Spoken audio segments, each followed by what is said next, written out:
యోర్దాను నడుమ నుండి, అంటే యోర్దాను మధ్య నుండి ఒక్కొక్క గోత్రానికి ఒక్కొక్క రాతి లెక్క చొప్పున 12 రాళ్ళను మోసుకొని రండి మీ భుజం మీద పెట్టుకొని. అలానే వాళ్ళు తీసుకొని వచ్చారు. మీరు ఈ రాత్రి ఎక్కడైతే బస చేస్తారో అక్కడ వాటిని నిలవబెట్టండి అన్నాడంట దేవుడు. ఒక మాన్యుమెంట్ లాగా వాళ్ళు, ఒక జ్ఞాపకార్థ సూచనగా, ఇశ్రాయేలీలకు జ్ఞాపకార్థ సూచనగా. మాన్యుమెంట్ అంటే స్మారక చిహ్నం అంటారు. ఈ స్మారక చిహ్నంగా వాటిని ఆ 12 రాళ్ళని నిలవబెట్టారంటండి.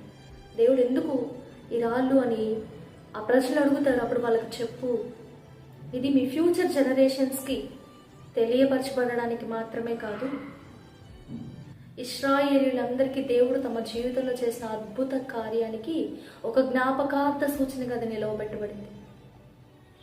నీ జీవితంలో ఎన్ని యోర్దానులను దాటించే దేవుడు తీసుకొని